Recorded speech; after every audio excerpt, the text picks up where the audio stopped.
these are the requirements for the application. We want all of our applicants to have Hispanic Latinx heritage and to specifically demonstrate an interest in pursuing a health career. This is by no means means that you must be planning to go to medical school or to nursing school. We have a lot of undergrads who are committed to pursuing a career in health, but in other ways, through law school, or a lot of them are in public health programs.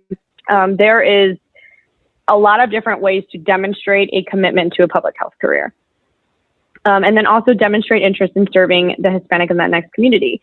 And a lot of this is going to be visible in your 4 free response questions that, if most of you have seen the application, you'll see that towards the bottom we have 4 free response questions. And this is kind of where you can demonstrate that for the most part. Currently pursuing higher education and good academic standing. Those 2 are demonstrated by your transcripts, a letter of academic standing from your institution, and from your letters of recommendation. With regards to the letters of recommendation, we do require that they be on letterhead from the institution, so that we're actually seeing it's something that I think it's important that you build that as you're applying to graduate school, professional school. That's going to be an additional requirement that you'll have anyway. And then a documentation that expresses financial need. One point about this that I would like to make is that a written statement of financial need is great. And I think that this comes a lot from students who are a little bit older, who, a lot of students who are in med school too, who, to get any FAFSA forms, you have to give your parents' income, and you have to provide that. And a lot of them do not rely on their parents' income for any financial aid. But you still have to put it in. So it may disproportionately reflect how much aid that you actually do have. So that's where that written statement is allowed. But again, this needs to be supplemented by that FAFSA form and tax documentation. We completely understand that that is the case for most people, and it is super helpful to see that in a statement. But we need a FAFSA form or tax documentation to just supplement that. So please don't plan on just submitting a letter explaining that you are financially independent from your parents and it doesn't represent anything. Please include that FAFSA form. I think I would err on saying the more documentation that you can provide, the better.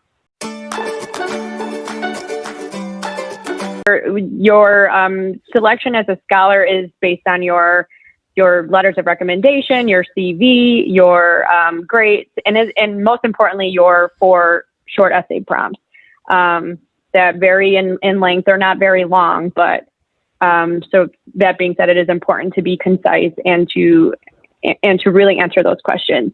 What I do want to say about those questions is that none of them should be a space where you talk about your financial need or written state or financial need, basically, because you don't want to waste any words talking about that. And you can have your own statement. And I feel like none of those questions are really asking for that.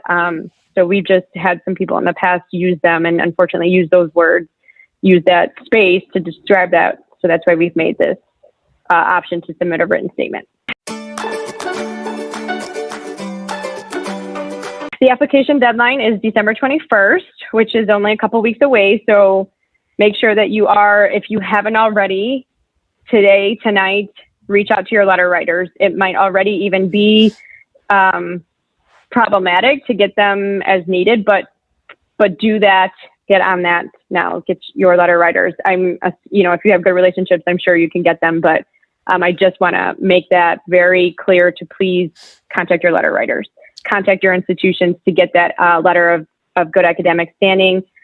Get those transcripts. And you never know how long this is going to take with everything that's been going on.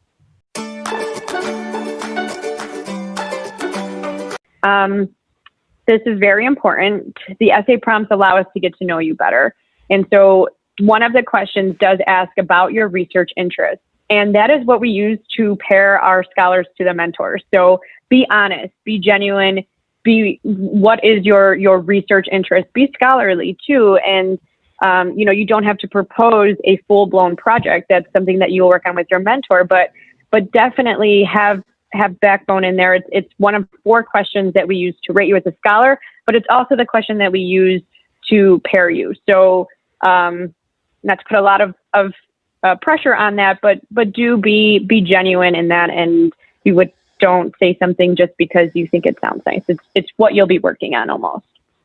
Although it is definitely subject to change based on what you can do and what you and your mentor talk to, but it is how we pair you.